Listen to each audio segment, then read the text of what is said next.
Banat. Okay. I'm Charles Donato again.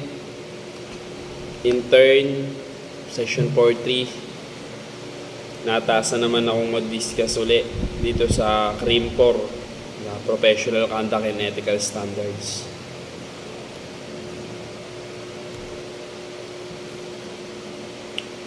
To start with the ethics. Sinasabi sa ethics na the science of the morality of man, study of human motivation, and ultimately of human rational behavior.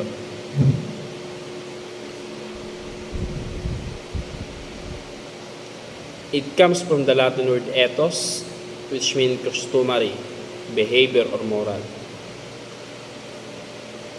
Sinasabi na ethics is a branch of philosophy which studies the principle of right and wrong in human conduct. Baga dito pala, branch of philosophy.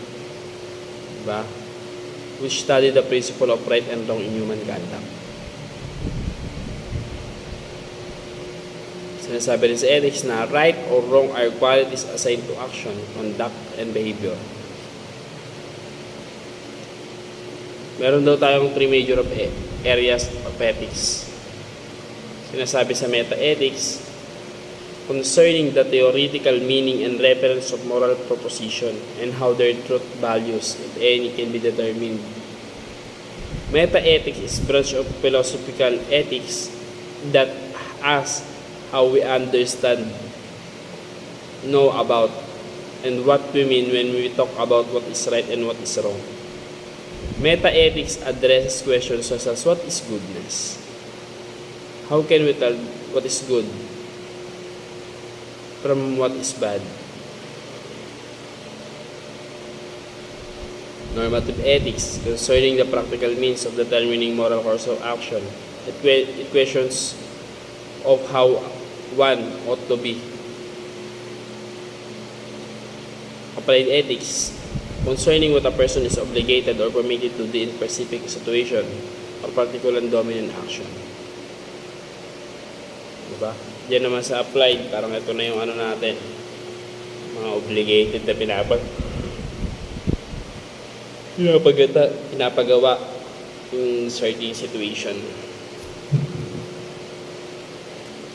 Note, norms deal with societal standard while involves value judgment by individuals or society. Values are basic and fundamental beliefs that guides or motivate attitudes or action. Kumbaga, fundamental beliefs daw yun para i-guide or mas mapaganda pa ang attitude or actions ng tao. Sinasabi nito na it describes the personal qualities of person chooses to embody to guide this action.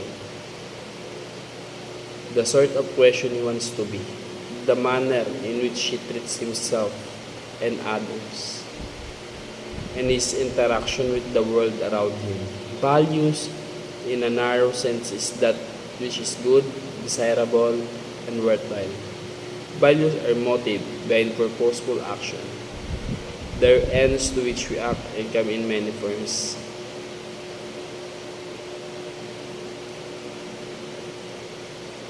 Yan, may classification of actions according to norms na.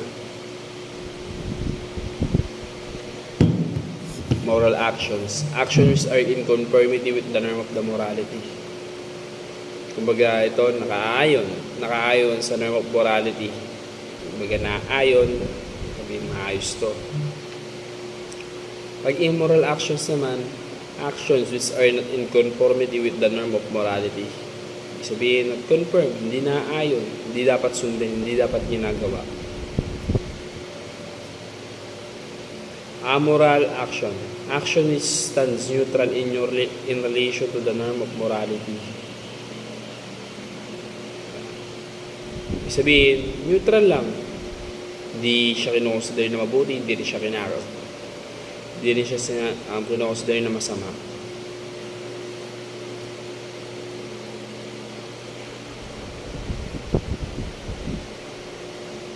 Okay, dito na tayo sa sa academic integrity. Academic ethics and integrity.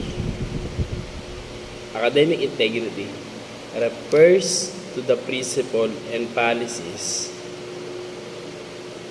a person is expected to follow in the academic context. Thus, a definition in accordance the concept would be an act with justice and coherence, following ethical principle and motivation focused on good purposes. Ibig sabihin, academic integrity, dare not do the academic breaches. Diba? Kumbaga, the person who walk in the integrity, diba? Act with justice and coherence, following ethical principle and motivation focused on good purposes.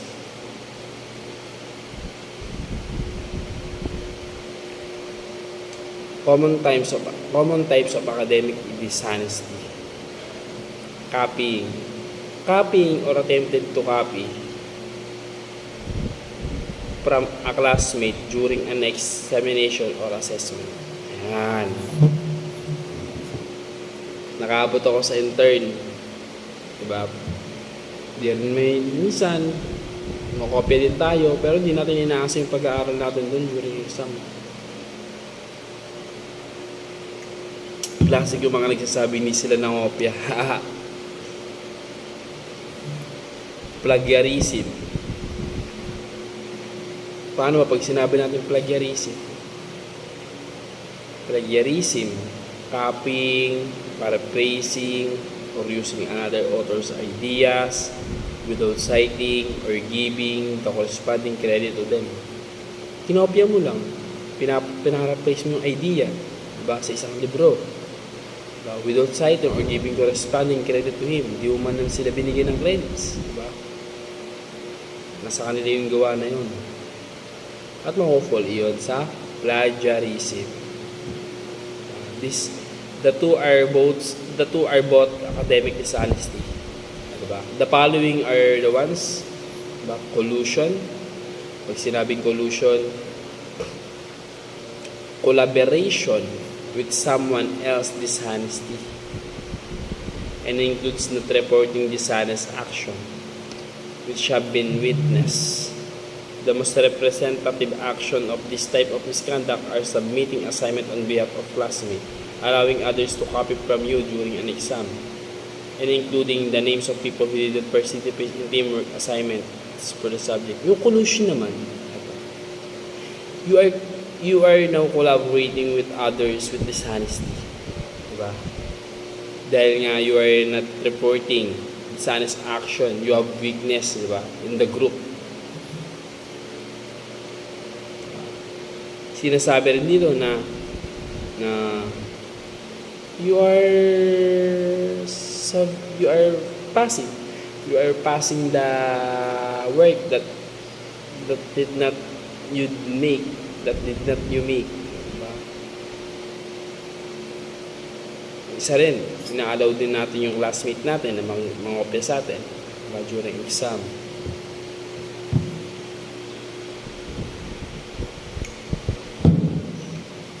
And including the name of the people who did not participate in teamwork assignment or project.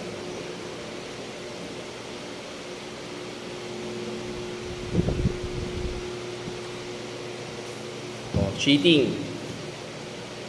Among the most common action in this category we find using notes, technology, or other forbidden materials during an exam, including non-consulted reference, inventing or making up data in assignment or lab reports, contract cheating, distributing or commercializing exam or assignment, submitting apocryphal documents, impersonating another student's identity, stealing exams, altering grades, bribing individuals to prove grades. Diba? Yan. Di lang pala sa mga tao o sa mga estudyante ito na-apply, kundi rin pala ito sa mga nakukulan. Diba? O, nag-bribing individual to improve grades.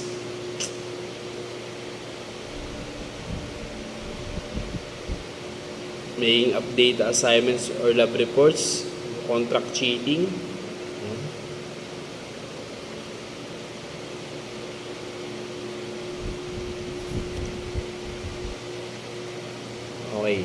Philippine Registered Criminologists Professional Conduct and Ethical Standards. Code of Ethics. It refers to the set of moral and ethical principles that all registered criminologists must abide. Ba't sila sumunod, di ba? Manatili. But by as they practice the profession, habang pinapractice nila yung profession yun, dapat nila sundin talaga. Primary responsibilities.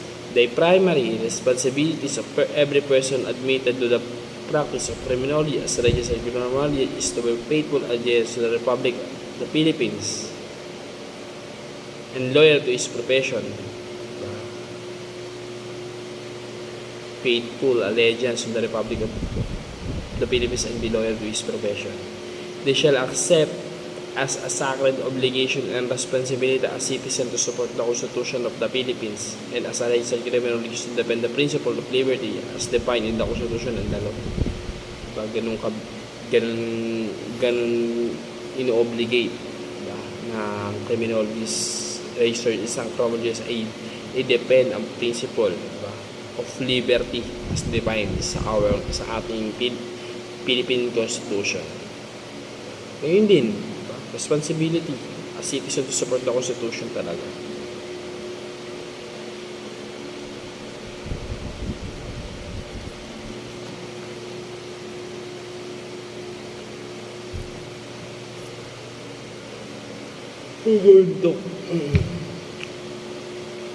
As a registered criminologist, they shall have strive to improve their effectiveness by diligent study and sincere attention to improvement and welcome the opportunity to disseminate practical and useful information relating to matters accruing to the benefit of public safety and welfare. Sabihin, as a registered criminology, they continue striving in their daily, continuing studying, diba? Para sa pag-improve ng sarili, diba? Para mas marami pa yung mga opportunity na welcome sa sarili. Magamit yung mga information yun relating, diba? Relating sa kung saan ay sa kapakanan ng public safety at welfare. Diba? Ano ba yan?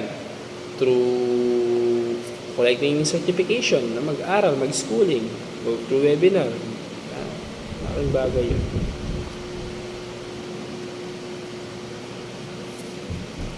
Limitation of authority. Let's move on to limitation of authority. Pag sinabi po natin limitation of authority, the first duty of a criminologist as a upholder of the law is known to its bounds upon him. Be aware of limitation and prescription and recognize the system of government that gives to no man group or institution absolute power. He must ensure that he is firm dependent of that system and as such was never pervert its character. Never pervert its character. Yeah. Bawal maging maniac. Pervert.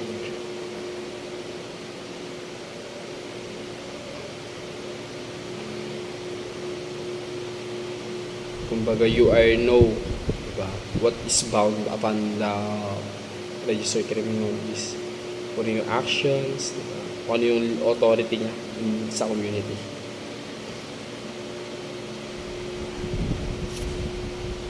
They shall in the performance of their duty be just, impartial, and reasonable, never according anyone more preferential treatment than other. They shall recognize the limitation of their authority and at no times use the power of their profession for personal advantage. Hindi ginagamit ang pagiging registered criminologist para sa personal advantage. Diba? Kasi wala daw dapat oras para gawin yun. At gamitin, diba, in times of duty sa tama, diba, sa impartial, sa reasonable. Diba? At walang kinikilingan. Diba? Never according anyone more preferential treatment than another.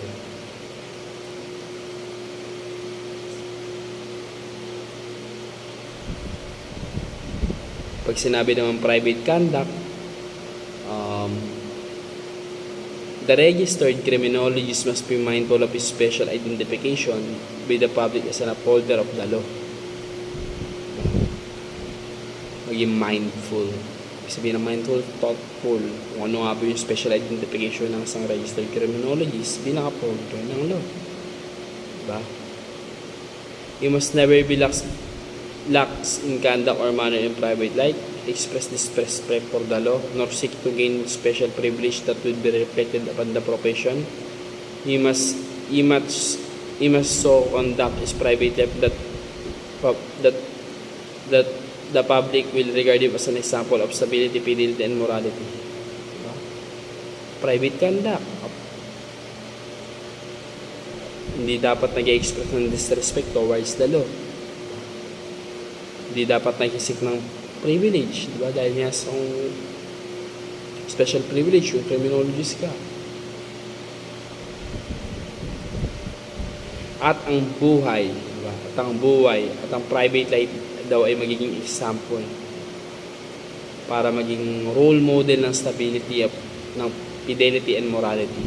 Ayun dapat yung ginagawa ng registered criminologist sa private conduct.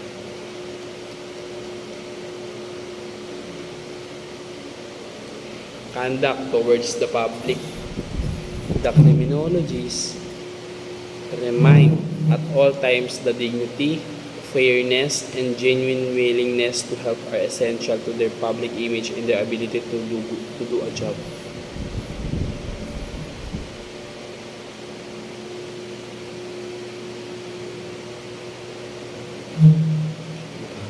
Dapat pinapaalala lagi na yung mga registered criminologists ay at all times in their dignity, fairness, and genuinely willing help essential to their public image and their ability to do a good job. Kumbaga maging, kapaki-pakinabang, diba? Yung patas, walang kinikilingan, diba? Next is the criminologists. Letter B, the criminologists mindful of their responsibility to the whole community. Deal with individuals of the community in a manner calculated to instill respect for its laws and their protection. The criminologists must be mindful of their responsibility to the whole community. Deal with individuals of community in a manner calculated to instill respect for its law and their profession. Kailangan daw na-calculate natin yung the criminologist, mas mindful kung ano yung responsibility natin sa community. Diba? Deal with the individuals of the community in a manner calculated to instill respect for its laws and their profession. Pag nagagawa natin yung bagay na kung saan yung responsibility natin sa community, i-instill natin yung respect ng others people. Diba? Kung ano nga ba yung profession na ginaganapan natin.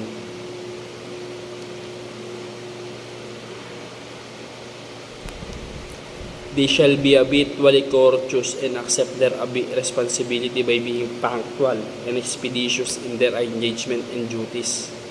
They shall regard their profession as public trust and in the discharge of their duties. Bear constantly in mind their obligation to serve the public efficiently and effectively. Diba? They should maintain their good attitude.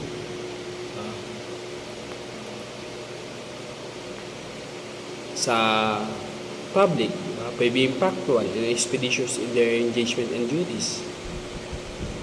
Isa din sila dapat consider as public trust. Diba? And bear constantly in their mind to serve. At nasa isip lang daw nila na ang kanilang obligasyon ay mag-serve sa public, efficiency and effectively.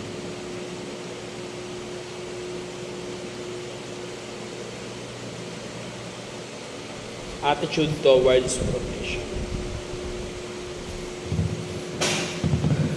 The criminology shall strive to make the best application of science to the solution of crime by diligent study and sincere attention to self-improvement. And in the fields of human relationship, strive for effective leadership and public influence in matters affecting public safety. Diba? kung ano nga ba yung attitude natin towards sa profession natin. Nagsasuggest sabi dito, may best application sa science by diligent study and censoring, the attention of self-improvement, the principles of human relationship, the stripes for effective leadership, inaaral din natin yan, and public influence in matters affecting public safety.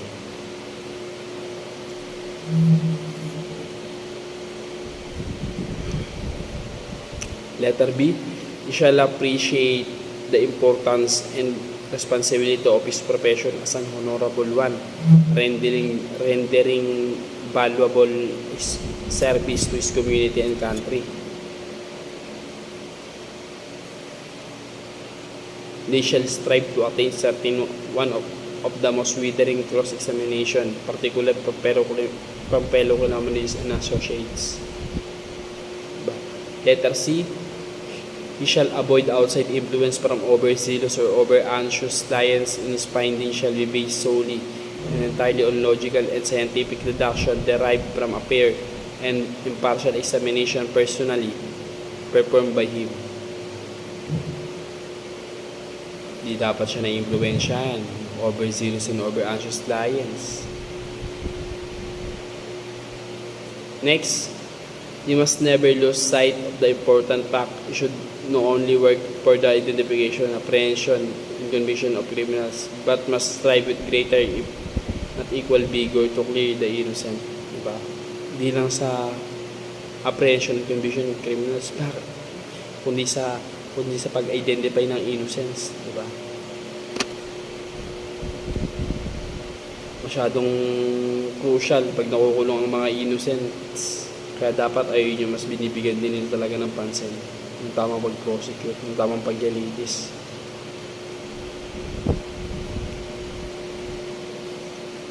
Attitude towards criminologies. The criminologists shall strive constantly to improve professional standing of criminology through association with others in the profession and keeping abreast with the fast-moving world of science and technology through constant research and development. You shall cooperate fully with fellow criminologists regardless of personal prejudice. You should, however, be assured that such action is proper and in accordance with law and guard against the show of his office or person, knowingly or unknowingly, in any proper or illegal action. You always bear in mind at all times that it is not sufficient to be proficient in one's work. You must also have high sense of justice, a belief in the dignity of worth of all men, and proper motivation and attitude. You must possess a sense of dedication to his profession and sense of duty and obligation to his fellow men. Grabe. Diba?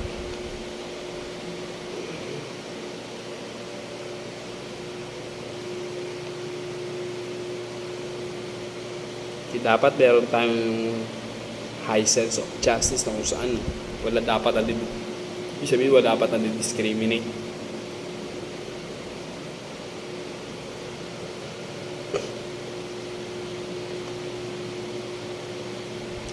You shall cooperate with fellow criminologists and public officials to the end that the safety and general welfare of the public will be assured, never permitting jealousies or personal differences to influence their professional duties and obligation.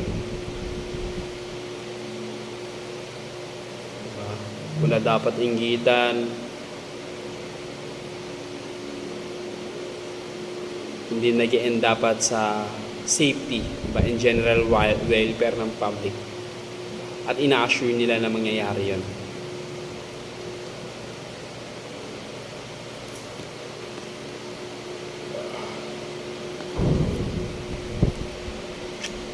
RA 11131 Section 22.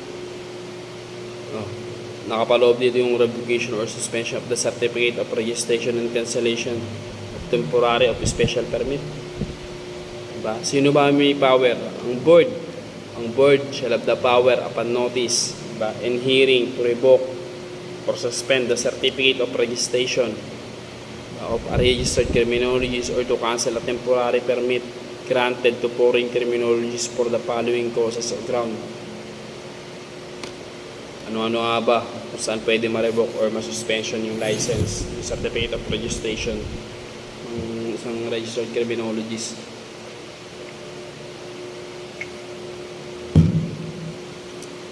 Violation of any provision of RA 11131 in IRR, the Code of Ethics, the Code of Good Governance, or policy of the board or the commission.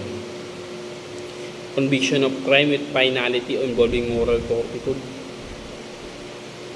Perpetration or use of fraud in obtaining one certificate of registration, professional identification card, or temporary special permit. Gumagamit ka ng nagpa-fraud ka para ma-obtain mo yung ibang certificate of registration. You are identity thefting, gross incompetence, negligence, ignorance resulting to death or injury of a person, damage to property. Yan, gross incompetence, negligence, kapabayaan, ignorance resulting to death. Letter E, non-renewal of the professional identification card for 6 years or 2 consecutive renewal period with the PRC without justifiable cause. Hindi ka nag-renew for 6 years, tapos magkasunod pa yun. Kumbaga may consecutive years na dapat na-renew mo na pero di mo pa rin na-renew. Subjected dyan sa suspension or revocation. F,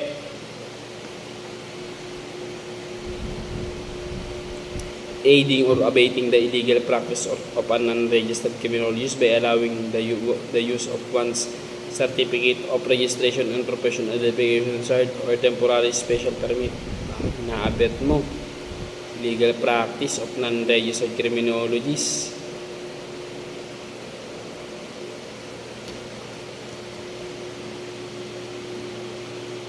Practicing the profession during the suspension from the practice. Diba? Yung mga registered criminologists, diba? Ano sila? Suspension sila sa practice. Pero pinapractice na yung profession na yun. Hindi ka na talaga marerebokan ka talaga ng license yan. Addiction to drugs or alcohol, impairing one's ability to practice the profession or declaration by a court of incompetent or competent jurisdiction that the registrant is of unsound mind and non-compliance. Diba? Mga na-addict sa drugs and alcohol, pwede din sila ma-revoke o suspension.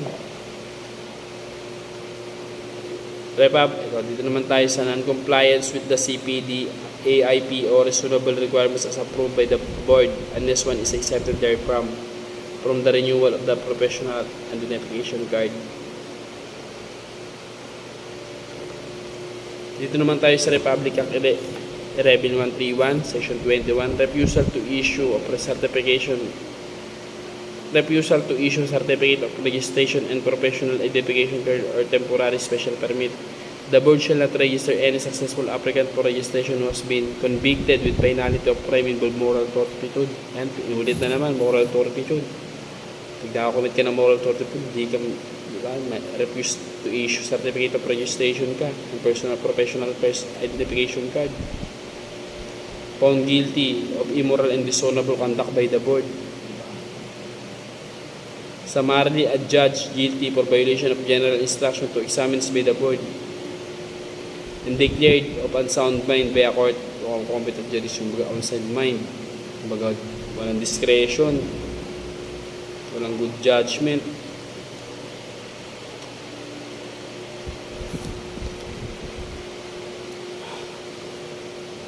Ethics in the Philippine National Police.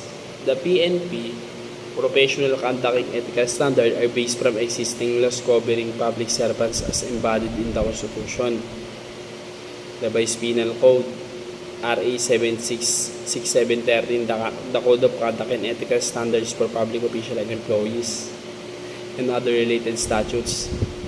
The ethical conduct and standard of the PNP is further enhanced to fit in their nature of their creation as embodied in the Constitution, which is civilian in nature but military in character.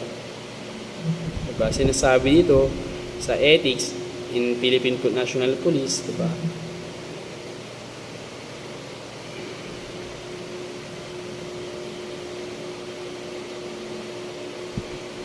Ayun nga, yung pagiging civilian in nature but military in manner.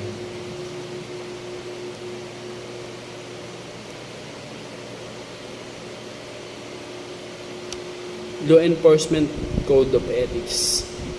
My fundamental duty is to serve mankind. Number 2, to safeguard lives and property.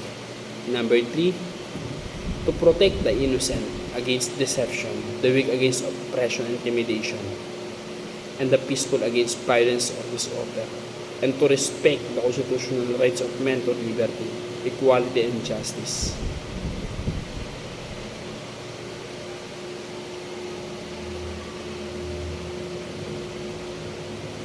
Ganun yung mga code ethics nila. Walang oppression, walang intimidation, yung mga nagpa-violence against peaceful, diba? Mga nagkakos ng disturbance, pinoprotektahan nila or sinusurpass nila yun. Number 4, I will keep my life unswilled as an example to all. Magiging simple lang. Hindi ka extravagant.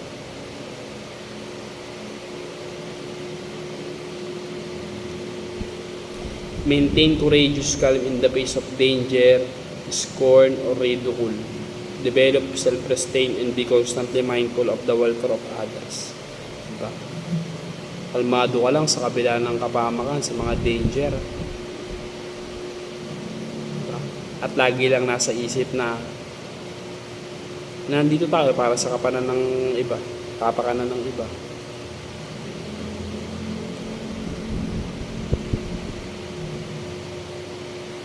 Honest in thought and deed in both my personal and official life, will be exemplary in obeying the laws of the land and regulation of my department.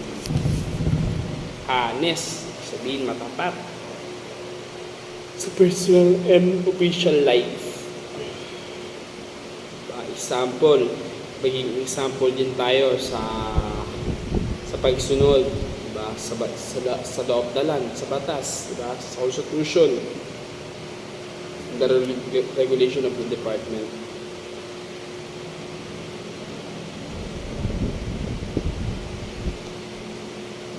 Whatever I see or hear of a confidential nature or that is confined to me is my official capacity will be kept ever secret unless revelation is necessary in the performance of my duty. Lahat na nangyayari official, in official capacity will be kept in secret unless kung necessary na i-reveal natin yun, yung mga pangyayaring ganun. Number 8, I will never act officiously or permit personal feelings, prejudice, animosities, or friendship to influence my decision.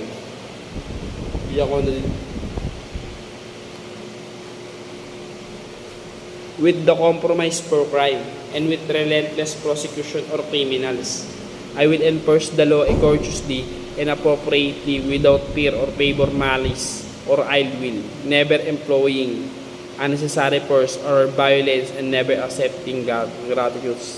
Diba? I will never act officiously, permit personal feelings, prejudice, animosities, or friendship to influence my decision. Kumbaga hindi ka nasusulsulan. Hindi decision ng kaibigan mo yung nangyayari pag once na you are acting on behalf of the justice. Diba?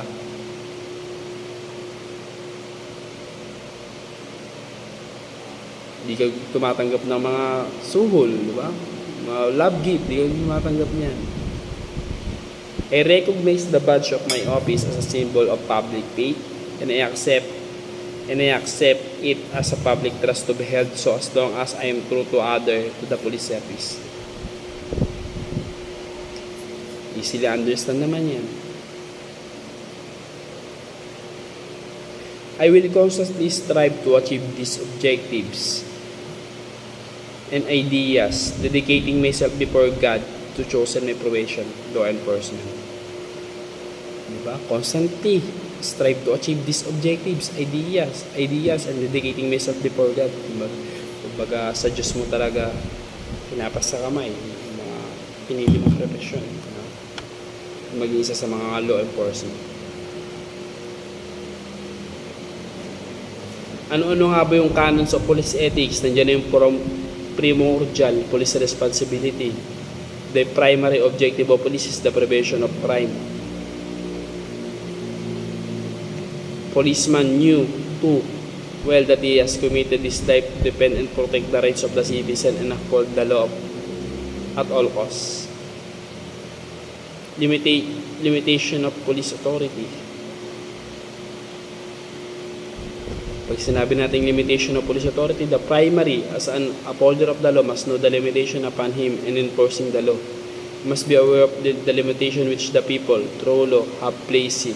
Ibig sabihin, aalamin lang ng pulis ang kanyang limitation. Pag bang aresto, kailangan ng warrant. Diba? Pag may search warrant, pag may isa-search, kailangan ng search warrant. Pag may isa-search or may iwawarrant, kailangan ng two-witness rule from the barangay or katiwala sa barangay. This is limiting power. That's limitation of police authority. Kailangan nasa tamang procedure bago gumawa ng action. Para hindi nababayad ang procedure. Diba? And it will be resulted to be a competent action diba? Sa batas. Knowledge of the law and other responsibility. The policeman shall assiduously apply himself to the principle of law which he is sworn to apply. Diba? Yung knowledge of law tayo. Parang sword natin yun. Alam natin yung mga pasigot-sigot sa batas. Saan ba magko-fall? Sa gayon, you are considered as law enforcer. Diba? As a law enforcer, kailangan talaga marami tayong alam sa batas. Ayun yung sandata natin. Use of proper means to obtain proper ends. The policeman shall be mindful of his responsibility to have strict selection of methods in discharging the duty of his office. Violation of law or public safety and property on the part of the officer are intrinsically wrong. They are self-defeating. This instill the public mind and like the disposition. Ibig sabihin naman, policeman dapat mindful sa responsibility bago mag-discharge sa kanyang office. Sorry for it. Nakakanto eh. Pero di naman, kaya naman. Number 5, cooperation with public officials. Ibig sabihin yan, the policeman shall cooperate fully with other public officials in the performance or authorized duty. Dapat may cooperation, diba? Regardless of party affiliation or personal prejudice.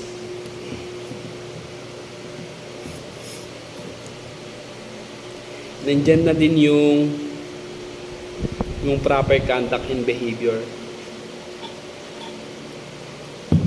The policeman shall be mindful of his special identification by the public as an upholder of the law or in manner of public life, expressing either disrespect for the law or seeking gain special prevail cannot but reflect upon the policeman and the police service conduct towards the community. The policeman shall be mindful of his responsibility to the community. He shall deal with individuals of the community in a manner calculated to instill respect for its law.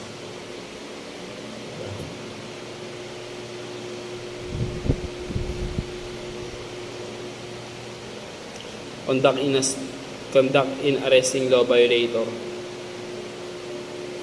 Policeman shall use his power of arrest in accordance with the law and with due regard to the rights of the citizen concerned.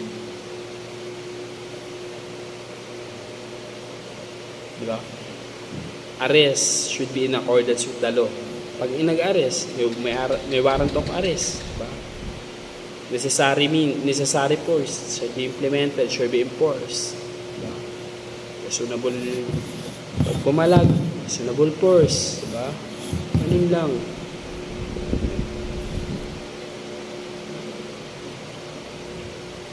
Firmness in refusing gift of favors. Di dapat tayo tumatanggap ng mga gift of favors. Policemen representing the government bears heavy responsibility of maintaining in his conduct the honor and the integrity of all government institution. Attitude toward the profession. The policeman shall regard the best possible of his duties as a public trust and recognize his responsibility as public servants. Kino-consider mo sarili mo sa public servant. Hindi ka private servant, hindi ka higher authority servant, public servant ng kalahatan. At ginagawa mo yun, diba? In your best, diba? To gain the public trust. Impartial representation of evidence. Policemen shall consent equally in the prosecution of accused for the defense of the innocent. Kumbaga, as a policeman, di sana tayo nagbe-breach ng evidence or nagtatapan ng evidence, nag-alter ng evidence, diba? Dahil mas pinibigyan natin ng halaga yung pagiging defense ng diba? Defense ng inosente, diba? Masyadong bias pag may alteration sa evidence. Malaki karma. Okay. Page 67. Dami pa.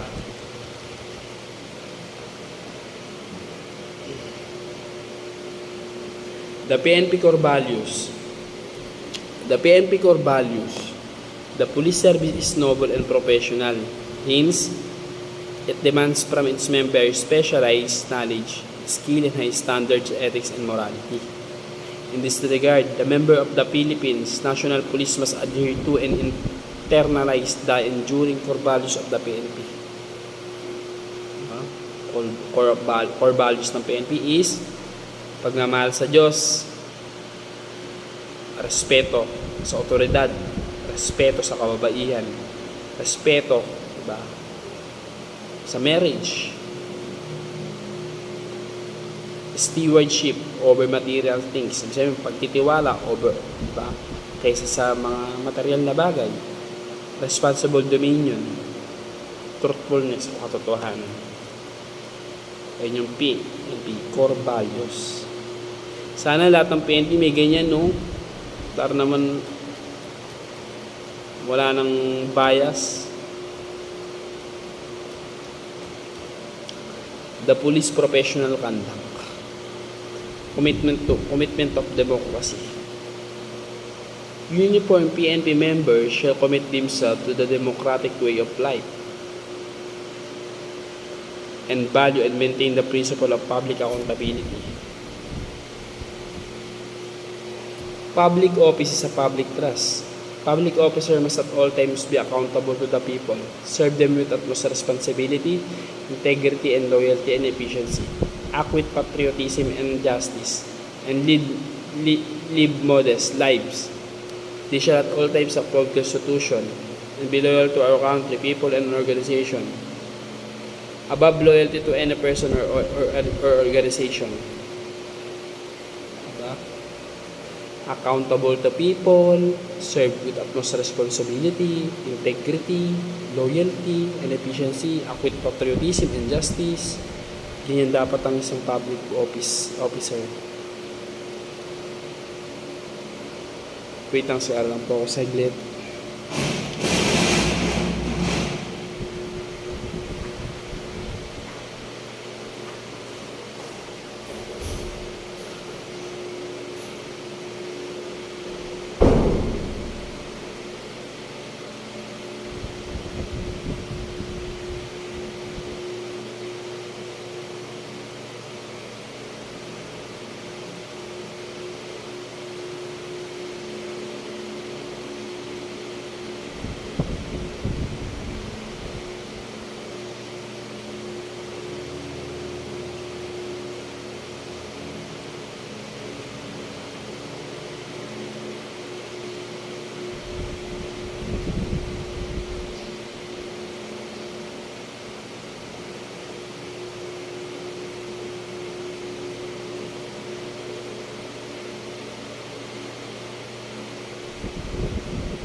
Okay, dito naman sa commitment to public interest, diba? Kung magiging PNP man tayo, sinasabi dito na PNP member shall always uphold public interest over and above personal interest. Diba? Kumbaga public interest na yung pinapalagan mo, hindi na yung personal na interest mo.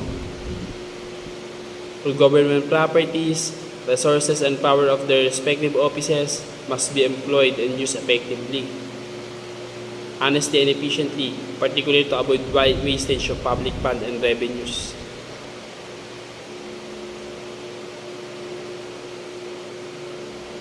It must use, diba, effectively and honestly and efficiently, diba? Para hindi masayang, diba, yung fund ng gobyerno. What is non-partisanship?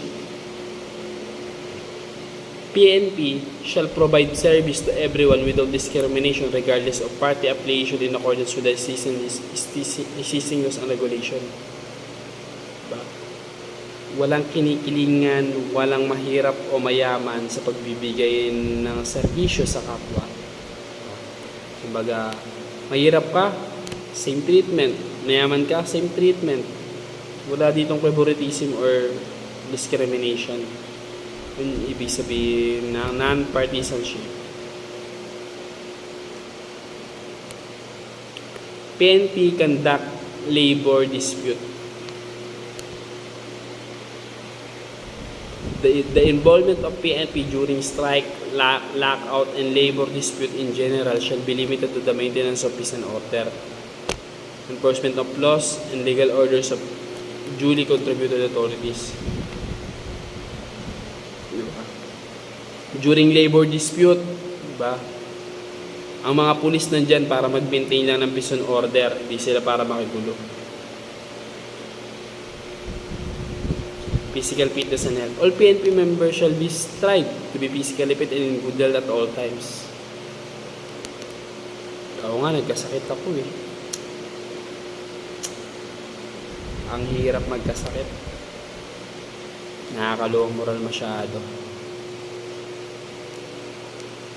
Bago mag-umpisa yung OJT namin, nag-medical kami. Nag-positive ako sa HEPA. Di ko alam. Malakas naman yung katawan ko, ba't ako nagkaganon? Siguro sa mga dating experience ko, manginom kasi ako dati. Sino-sino na lang kasama ko uminom eh. Sa baso pa sa handa ka dun.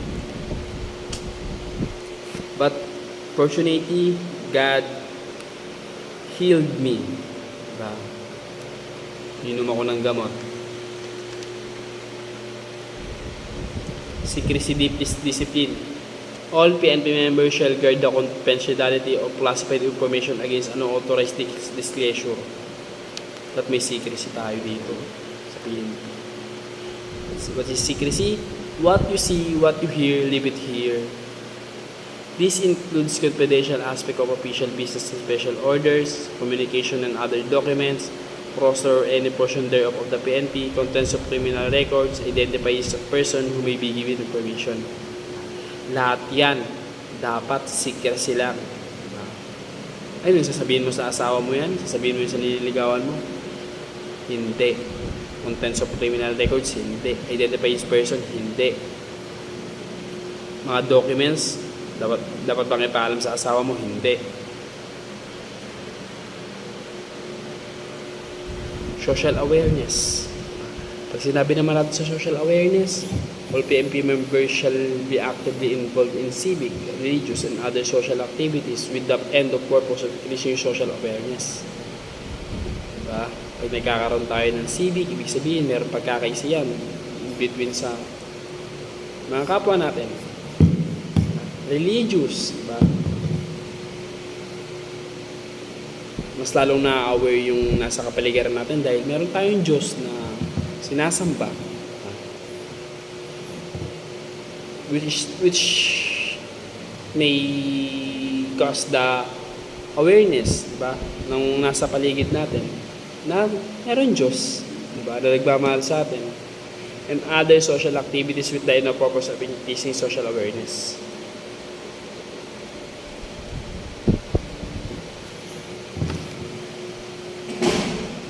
Ito naman, next, proper care and use of public property. All PNP members shall be responsible for the security, proper care, and use of public property issued to them and or deposit under the care of the unauthorized use for public property or personal convenience of gain of their family, friends, relatives is strictly prohibited. Diba? Public property, hindi dapat siya ginagamit, diba? Para sa personal convenience. Para sa kaibigan, para sa kay pamilya, para sa kamag-anak, pinagbabawal po siya.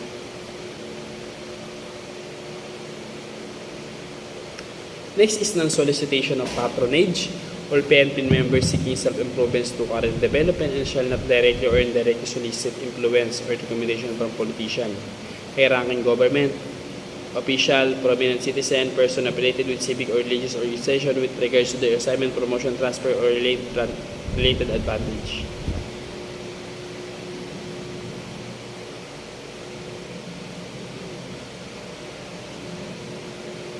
Kumbaga hindi mo pwedeng, parang hindi ka pwedeng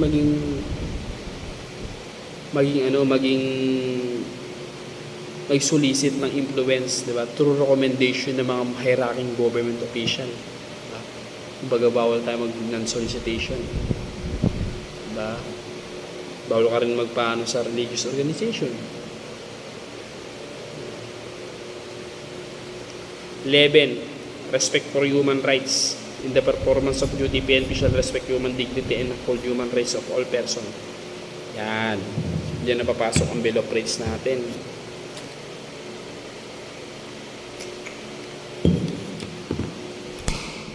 Research tayo, may search warrant. Diba? Mga-aresto tayo, may warrant of arrest. Pag mga-aresto tayo, babanggitin ang Miranda rule. Diba? Ayun yung rights nila eh. Free from torture, diba? Free from degrading, inhuman treatment, diba? Tinahuli natin sila.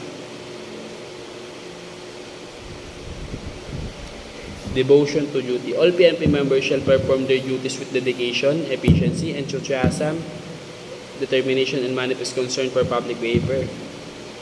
Oh, may dedication. Sabi may puso habang nagtatrabaho. Efficiency. Without any cost, malaking cost.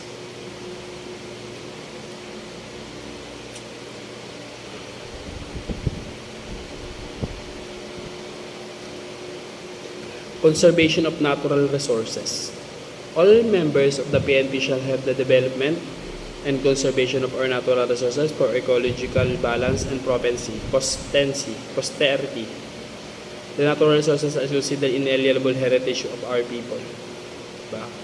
Kasi dapat tayo sa mga nagko-conserve ng mga natural resources para sa future generation. Na kung saan ang future generation ay mapapakinabangan nila ito. Diba?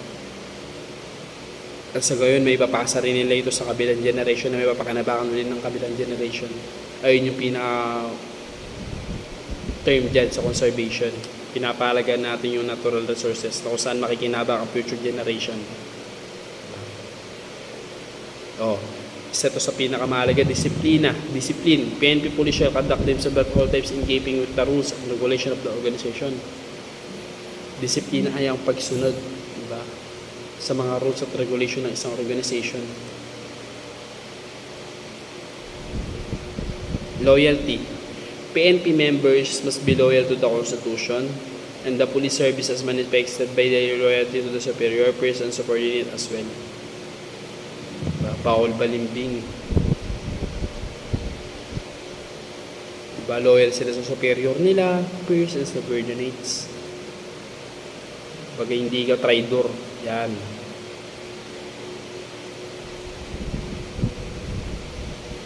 Obedience to superior. PNP members shall obey lawful orders and to be courteous to superior officer and other appropriate authorities within the chain of command.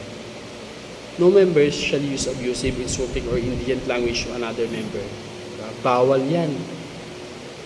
Diba? Bawal yung iinsulto mo yung kasamaan mo sa trabaho. Sinasabi dito na yan, dapat lang naman sundin ng mga superior natin. Sila yung mga nauna sa atin at yung mga nauna sa atin talaga sa chain of command.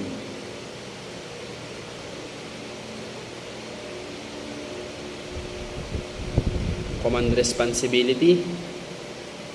Pag sinabi natin sa command responsibility, in accordance with the doctrine of command responsibility, immediate commander shall be responsible for the effective supervision, control, or direction of personnel. Okay.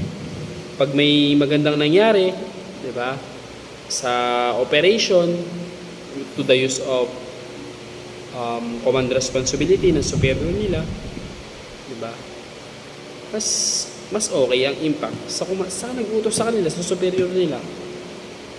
But once na ang command responsibility ay nangyari at nag-result sa hindi magandang pangyayari ng mga tauhan ng superior na yun or namamahala sa isang police station, siya rin ang magdadanas sa mga nangyari, ng mga negative na nangyari sa operation na nangyari sa nainutos niya. Kumbaga kung fault ng subordinates niya na mag-fail, diba? Kung fault talaga nila na mag-fail sa isang operation, the command responsibility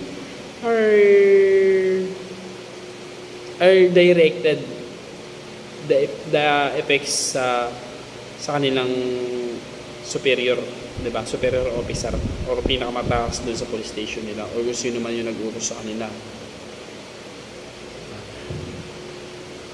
Unfortunately, kung pangit naman ang kinalabasan ng operation, this will be reflect, diba, sa superior officer at ayun ang mananagot.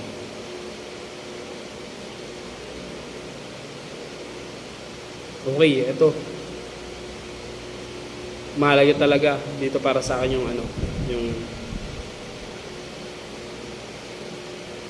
lahat naman mahalaga. Ulitin ko lang, the Law Enforcement Code of Ethics. Unang-una, the fundamental duty is to serve mankind. Diba? Pangalawa, to safeguard lives and property, protect innocence against deception, weak against oppression or intimidation. Diba? I will keep my private life unsullied as an example to all. Maintain courageous calm in the face of danger, scorn or ridicule, develop self-restraint, and be constantly mindful to the welfare of others.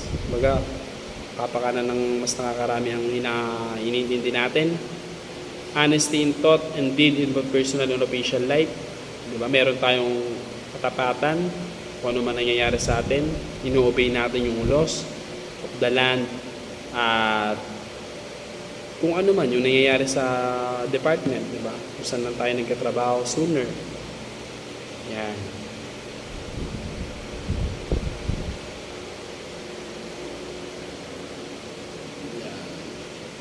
The Code of Conduct and Ethics Standards for Public Officials and Employees will be found in our RA 6713. That will be all. That would be the first part of my lecture.